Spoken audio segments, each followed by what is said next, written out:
আর কারোর কিছু হয়েছে নাকি? দাদা ভাই, আর কারোর তো কিছু হওয়ার কথাই নয়। বাড়িতে আমরা দুজন ছাড়া আর তো কেউ ছিল না। তবে আমি আর অনুরাগ, আমরা দুজনেই ভালো আছি। তাহলে তাতান ওই কথাটা বললো কেন? তোমরা সবাই যখন ভালো আছো তাহলে কেন বললো যে আর কিছুক্ষণ দেরি হলে তোমার সঙ্গে আর দেখা হতো না? এসো।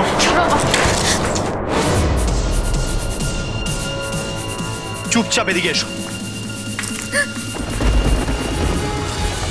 আঙ্কেল জিজ্ঞেস করুন অদ্রিজা কি করেছে।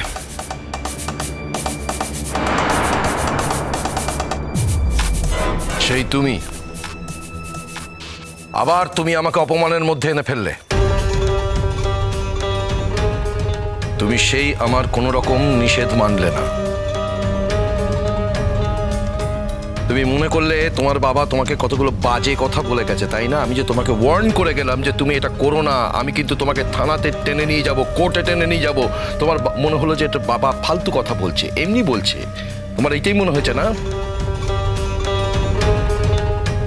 তুমি এতদিন তোমার ভালো বাবাকে দেখেছ, তুমি তোমার খারাপ বাবাকে দেখোনি তিতি। I will do it.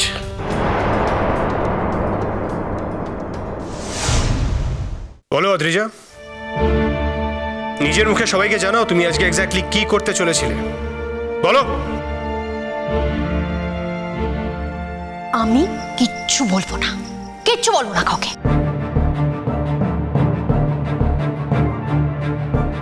আলবাত বলবে। কি করেছিলে তুমি? কিছু না বললে বুঝতে পারছি মারাত্মক একটা কিছু ঘটনা ঘটাতে গিয়েছিলে তুমি। সে মারাত্মক ঘটনাটা কি? ও যে ঠেঁটা মেয়ে, তুমি কি ভাবছো তুমি এরকম করে জিজ্ঞেস করলেও গড়গড় করে তোমায় বলে যাবে কি হয়েছে? শোনো অদ্রিজা, আমি তোমাকে একটা কথা বলি। আজ যদি আমি এখানে জানতে পারি যে তুমি মেঘলার কোন রকম ক্ষতি করার চেষ্টা করেছো বা তাতানের, তাহলে আমি কিন্তু তোমার ছেড়ে কথা বলবো না। আমি আইন নিজের হাতে তুলে নেব। পুলিশ কি করবে, থানা কি করবে, কোর্ট কি করবে, কবে রায় বেরোবে, কোনো কিছুর মধ্যে আমি যাব না।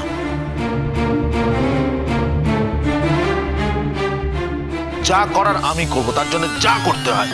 আর তুমি বুঝতে পারবে যে কত ধানে কত চাল। ও বলবে না দাদা ভাই, এত সহজে সবকিছু বলার মেয়েও নয়। তবে যাদের সামনেও সবকিছু বলতে বাধ্য হবে, যাদের সামনে আর মুখ বুজে থাকতে পারবে না, তাদেরকে ডাকা হয়েছে, তাদের সামনেই কথা বলবে।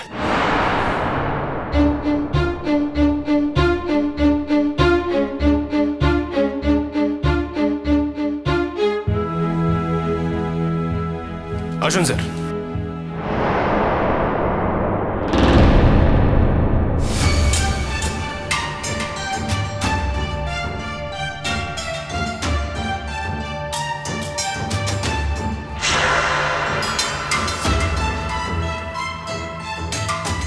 আপনাদেরকে তো আমি সবটাই ফোনে জানিয়েছি স্যার।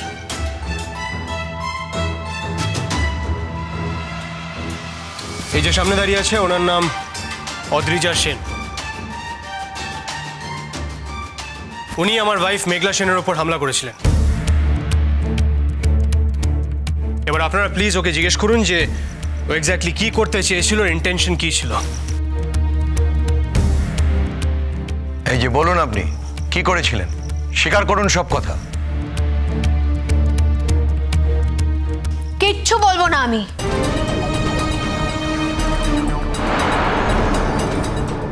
বলবেন না মানে? এরপরে তো আপনাকে থানায় যেতে হবে, সেখানে গেলে তো আপনাকে সব কথা বলতে হবে। এখানে কথাগুলো বলে একটু সহজ হতো না? আমি সহজ কিছু জানি না, আমি সহজ কিছু বিশ্বাসও করি না। আমার পথটা খুব কঠিন। তাতান ও কিচ্ছু বলবে না, বলবে না কিছু।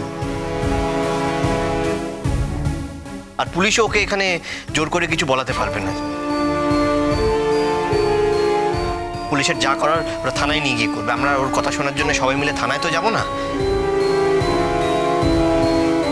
তাই তুই প্লিজ বল না কি হয়েছে, বল।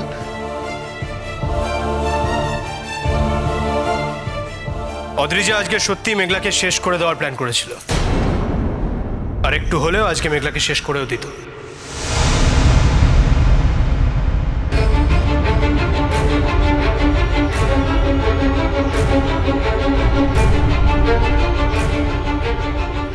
মানে হায় ভগবান, কি সর্বনাশ হতে যাচ্ছিল আজ।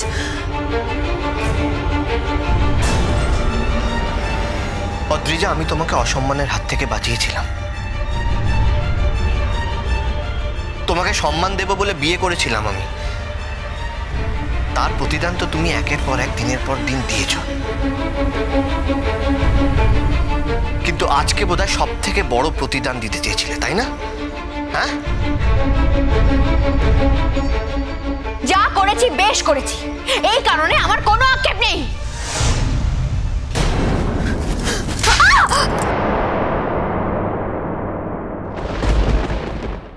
খবরদার ভাবি, তোমরা যে যখন পারছো আমাকে মেরে যাচ্ছ। আমার গায়ে তোমরা কেউ হাত দেবে না, আমি বলে দিলাম। আমি একটা অ্যাডাল্ট মেয়ে, তোমরা কেউ আমার গায়ে হাত দিতে পারো না। যে আপনারা দাঁড়িয়ে দাঁড়িয়ে দেখছেন একটা ক্রিমিনাল আপনাদের সামনে কনফেস করছে, আপনারা দাঁড়িয়ে দাঁড়িয়ে দেখছেন। অ্যাটেম্প টু মার্ডারের জন্য আপনাকে অ্যারেস্ট করতে পারছেন না। চোখের সামনে আপনাদের কনফেস করছে। এরপরও যদি কিছু না করেন তাহলে কিন্তু আমি আপনাদের এগেইনস্টে ব্যবস্থা নেব।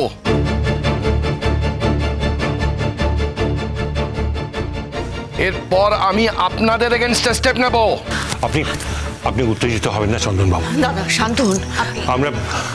আমরাও আর এই রেস্টটা নিতে চাইছি না। আপনি এইভাবে না বললেও আমরা একে পুলিশের হাতে তুলে দিতাম। মেঘলা, অদ্রিজা আজকে তোমাকে খুন করার চেষ্টা করেছে। এর আগেও তোমার নানান ক্ষতি করেছে। এদিকে তুমি সারা জীবন ওর কথা ভেবেছো, ওর ভালো চেয়েছো। তারপরেও অদ্রিজা তোমার সঙ্গে যা যা করেছে, যে প্রতিদান দিয়েছে, তার বদলে তুমি ওর কাজের কোনো প্রতিদান দেবে না? ভালো করে ভেবে দেখ মেঘলা, তুই আমার কাছ থেকে সবকিছু কেড়ে নিয়েছিস। আজ যদি তুই আমার কাছ থেকে সবকিছু কেড়ে না নিতিস, তাহলে হয়তো তোকে এই শাস্তিটা পেতে হতো না। তুই অনুরাগকে আমার কাছ থেকে কেড়ে নিয়েছিস, আমার বাবিকে আমার কাছ থেকে কেড়ে নিয়েছিস। তুই আমার সংসারকে, আমার বন্ধু বান্ধব আত্মীয় স্বজন, আমার সমস্ত সম্পদকে তুই কেড়ে নিয়েছিস আমার কাছ থেকে, আত্মসাৎ করেছিস তুই।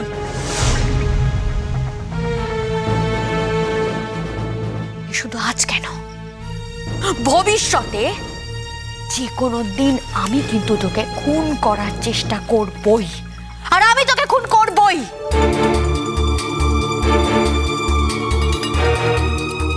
আমি বেঁচে থাকলে এই পৃথিবীতে তোর কোনো জায়গা নেই,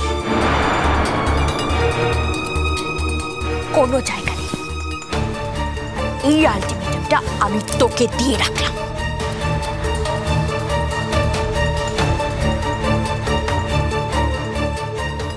আপনারা শুনলেন তো স্যার, ও যা বলার ও সবকিছু আপনাদের সামনেই বললো। আমি কিন্তু ওর পুরো বয়ানটা ফোনে রেকর্ড করে রাখি। এরপরেও যদি আপনারা ওর এগেইনস্টে কোনো স্টেপ না নেন, তাহলে এটা আমার কাছে ওর এগেইনস্টে প্রুফ হিসেবে যথেষ্ট। কে বলেছে আমরা উপযুক্ত শাস্তি দেব না? এরকম একজন ক্রিমিনালকে থানার বাইরে রাখাই উচিত না।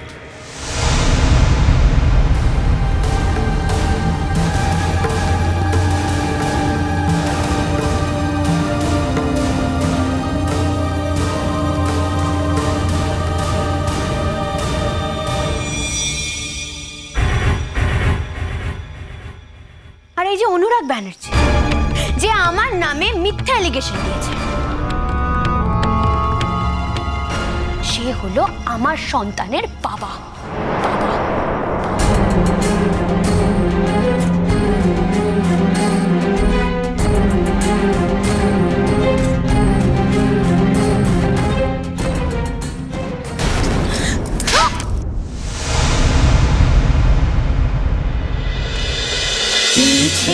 নদী